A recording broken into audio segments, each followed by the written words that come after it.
So today is October 1st, which officially marks the spooky season, unless you're like me and it's like year round.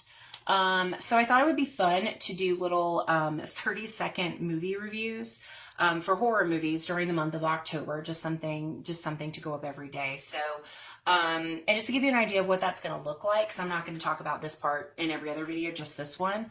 But basically what it's going to look like is I'm going to tell you what the movie is, what year it was made, its Rotten Tomatoes and its IMDb scores.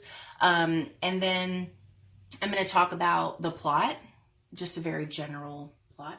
And then I'm going to talk about, I'm going to do my 30-second review. And then at the end of my review, I'm going to talk about some fun thing, like, well, not, I guess not all of them are fun, some facts about the movie that you may or may not already know. Some of them are kind of fun. Some of them are scary or dangerous. But it's going to be things that could have happened, you know, pre-production, during production, or post-production, just things that I think were interesting or that I've learned from all the millions of horror movie documentaries that I've seen.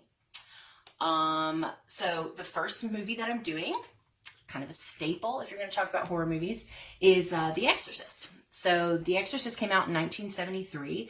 Its IMDb rating is, as of right now, is an 8 out of 10.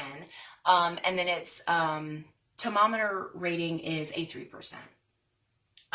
So obviously coming out in 1970s, like, the movie was really controversial. It's one of those things where the family dynamic is so different from what the typical American family looks like. And, you know, there weren't movies that just talked about demonic possession. I mean, you can definitely find old movies that are in black and white, or maybe don't even have sound, that are about things like that. But this concept of demonic possession happening, like it pushing its way into your home, into someone that you love, that you care about, and affecting them and you, and you're just completely out of, like, you can't control anything. That wasn't super common, and now it's created an entire subgenre of movies.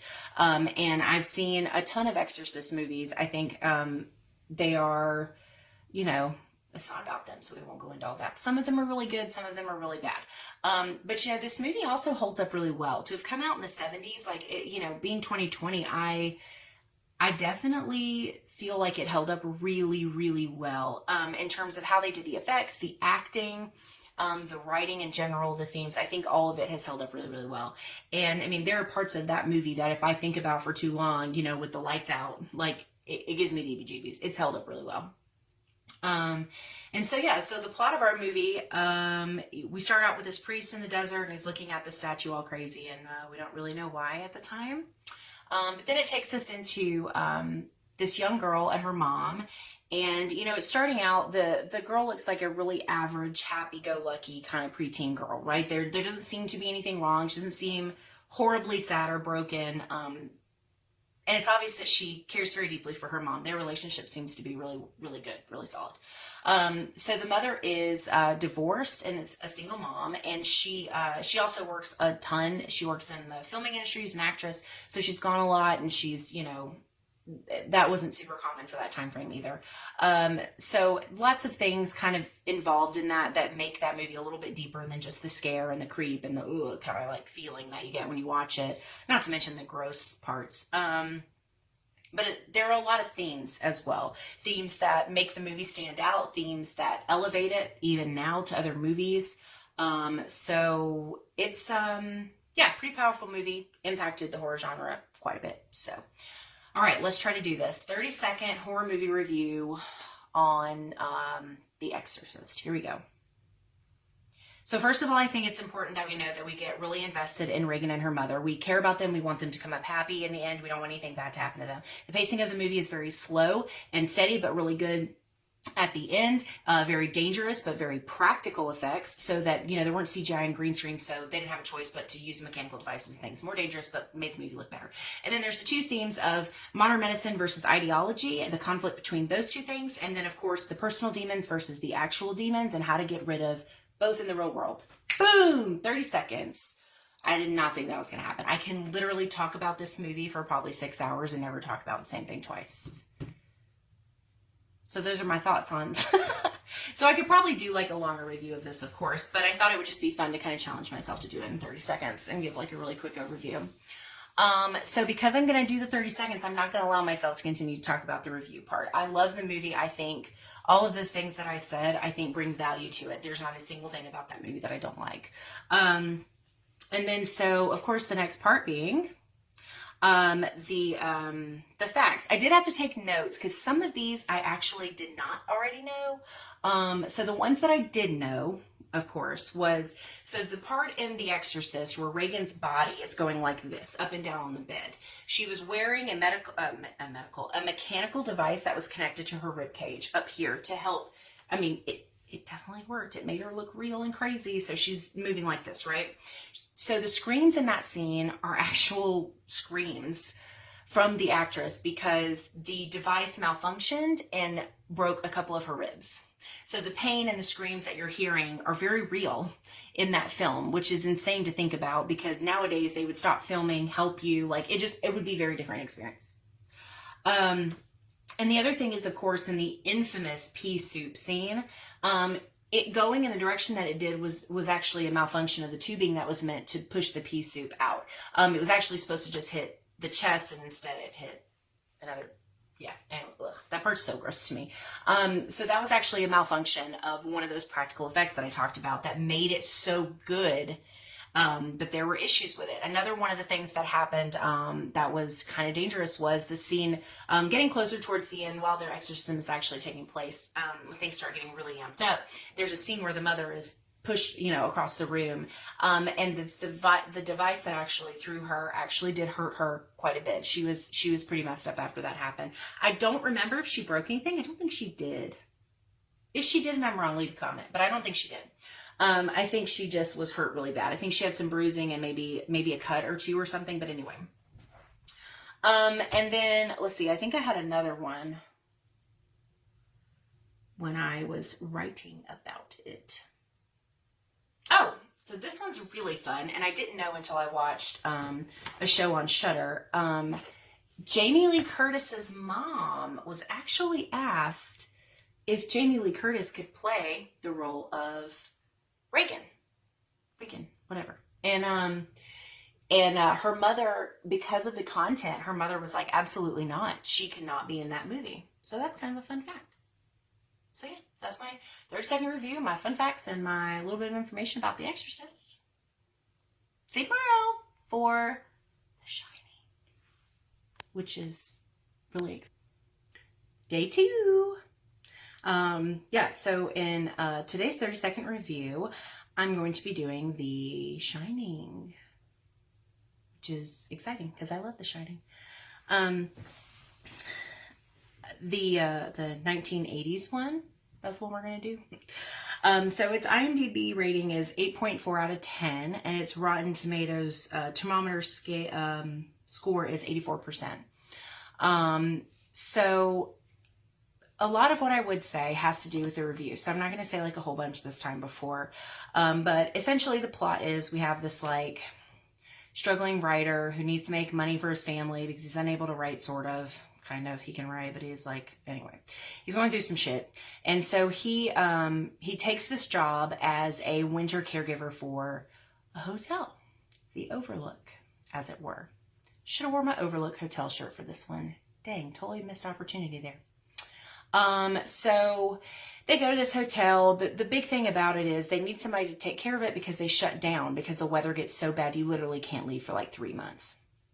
And so he, his wife, and their young son, Danny, go and they have to live at this hotel, and he's supposed to take care of it and keep it running during the months when there's no visitors or anybody else up there.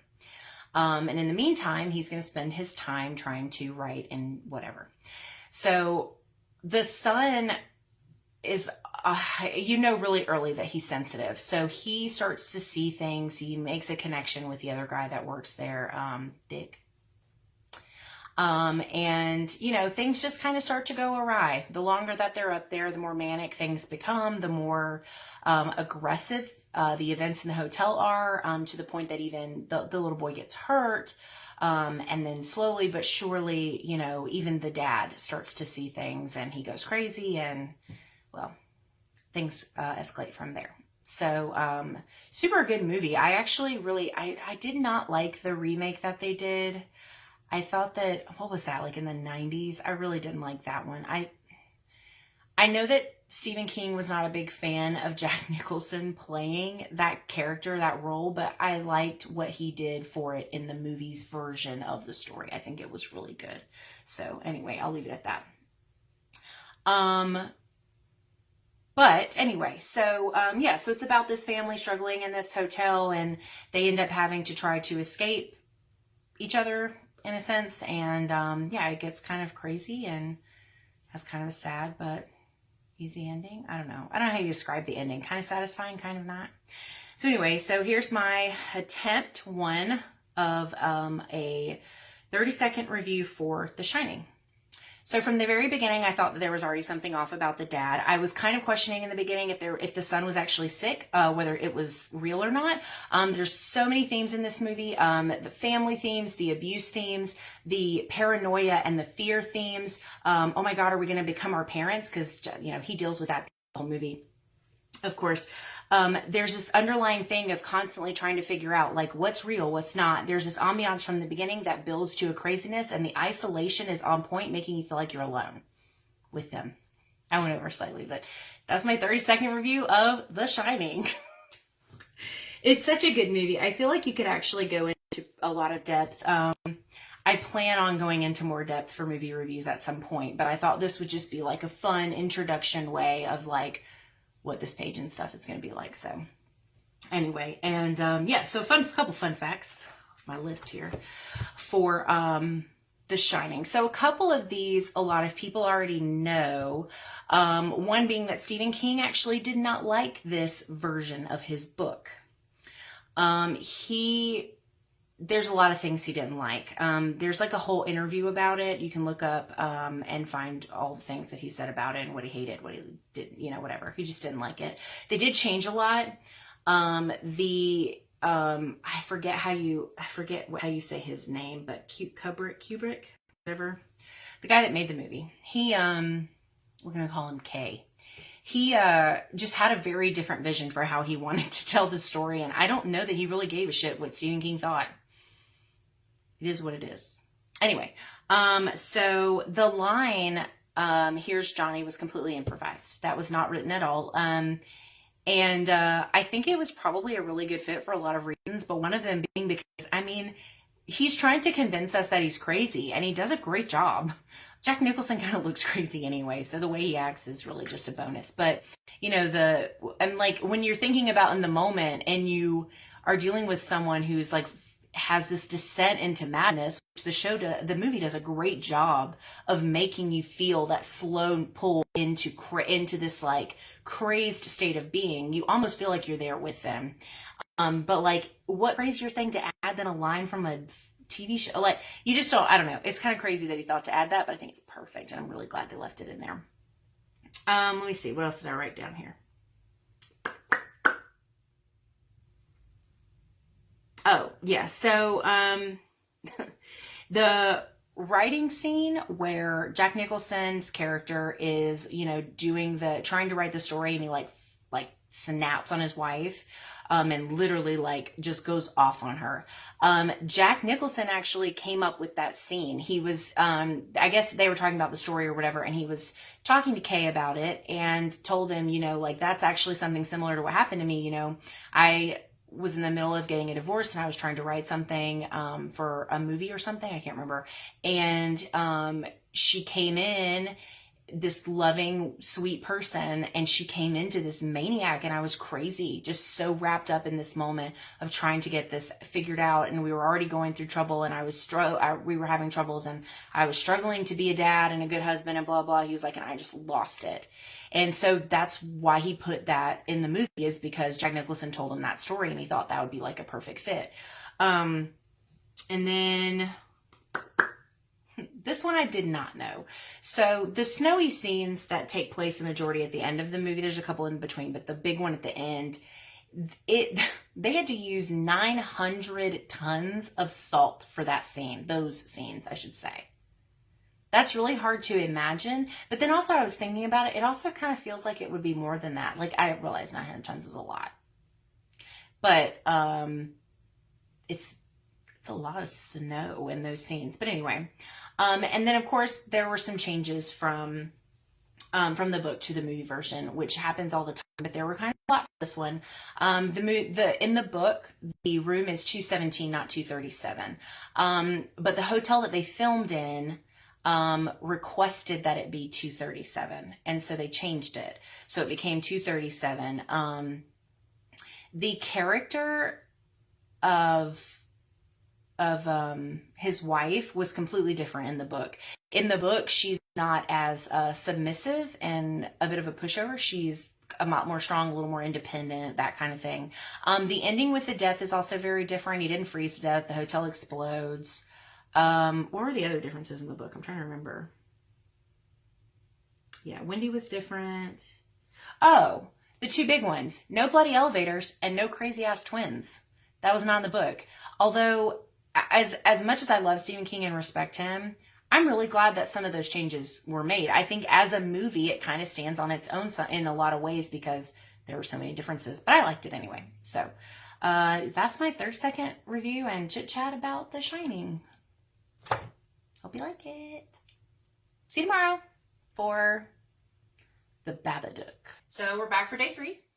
My 30-second review today is going to be on the Babadook. I'm going to start this by saying that I know a lot of people really love this movie. Over the last several years since it's been out, it's gained kind of like a cult following, which is great if it means something to people, but I'm just going to be very honest and say that it was not one of my favorite movies, and I'm obviously going to talk about why in at least a short bit, but it's just not one of my favorite movies. So if you love that movie, try to remember that it's not personal that I don't like it. It's just not a movie. I just don't understand the obsession with it, if I'm being honest. Anyway, yeah. So The Babadook came out in 2014. Its IMDb score is 6.8 out of 10, and on the thermometer it got 98%, which is actually really good for a horror movie. And odd. But anyway, so The Babadook is a story about a widowed mother who has to deal with a very difficult child. She's dealing with her own things throughout the movie. Her husband was killed in a car accident, taking her to the hospital to give birth to her son.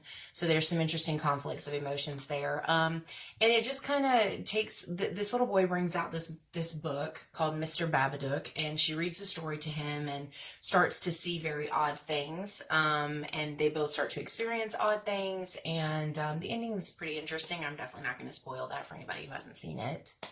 But yeah, it's very obviously metaphorical horror, which for me, I actually like when horror movies are deeper than just, surface level, like jump scares or gore, shock value kind of stuff. I actually prefer that they have a really good story, and I even like when they have a point. Unfortunately for me, the metaphorical horror isn't always executed the best. So sometimes it ends up leaving you kind of like, oh, okay. Like, I mean, I guess I understand what you're saying, but why didn't you just make a movie about that instead of making it a horror movie? I don't know. Like, sometimes I just don't understand those connections. So anyway, so I'm going to do, same as usual. I'm going to do my 30-second review, and then I'm going to do a couple of facts about the movie that I was able to find. So right off the bat, from the beginning of the movie, you're very uncomfortable. You stay uncomfortable pretty much from the beginning to the end. The pacing was a little off for me, which is actually part of why I didn't think it was very scary in general. It just didn't give me the willies. So it's obviously a statement piece on trauma and postpartum depression and the ability to maintain those as part of who you are and a part of your everyday life and accepting them. And, you end up feeling for the mom in ways that society kind of ignores what moms are dealing with on a day-to-day basis. I'm getting better at these. 30 seconds is hard, especially on movies like this where I have like bigger opinions. So I'm not going to elaborate on any things that I said. I'm going to keep it like I've been doing. But yeah, again, I think the biggest thing for me, of course, was just that the metaphorical horror just doesn't always work for me. I think that I will say this. I love what the statement of the movie is. I love this attention to this concept of postpartum, the concept of trauma and accepting trauma and welcoming it as a part of your life rather than trying to avoid it or pretend it's not there. I think that the themes, particularly regarding mothers and women, is of course like super, I don't know, like it feels very real. I'm a mom in real life, so I think going back and watching it now, it definitely made me more uncomfortable. I will say that than it did the first time I saw it when it came out in 2014. So I think those are all, things to keep in mind, that even though it's not a movie that I'm like, oh, you should absolutely watch this movie, like I recognize it for what it is and I appreciate the art behind it. It just wasn't a good horror movie to me. That's all I'm going to elaborate on. Anyway. So in terms of the fun facts, this one was kind of hard to find some information about, other than like things that I didn't really think were that interesting. One of the reasons that the creature, the monster, the goat, whatever you want to call him, in the story is called the Babadook is because they wanted it to be something that was easy for a child to say, which when I read that, I kind of laughed because the first couple times I saw the title, I was like, how do you even say that? But I guess it sounds very childlike in nature because kids make up names for stuff all the time. So it kind of is like something like, it's like boogeyman or just something that like kids would come up with. So I think that part's kind of neat. But that was their reasoning behind naming the creature that. I definitely didn't know this. A majority of the film was actually funded through a Kickstarter, which is cool. I'm more familiar with game demos and things coming from Kickstarters, but I know a lot of horror movies, B-movie type things typically obviously start out that way too. So, and I always wonder what happens when you kickstart a project and then nothing ever happens. Like you just send all this money for nothing, but this one got a big enough of a backing that it was able to make a movie. And then, like I said, it has like a cult following now. Like, people love this movie.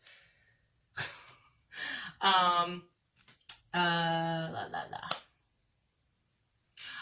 I thought this one was kind of funny too. So some of the sounds that the Babadook actually makes in the film are pieces of sound from World of Warcraft, the game WoW, which is something that's always interesting. I've always thought it was cool the way they collect sounds for horror movies. Like I watch those videos that show like all the different pieces of technology that they use to like make all kinds of different crazy ass sounds and eerie things, and it's really neat. But that was kind of crazy because I would have never thought that. So some of the sounds, if you play WoW and you watch it again, see if you recognize some of them, because apparently that was where they got some of the sounds from. Not a lot of them, I guess, but at least some.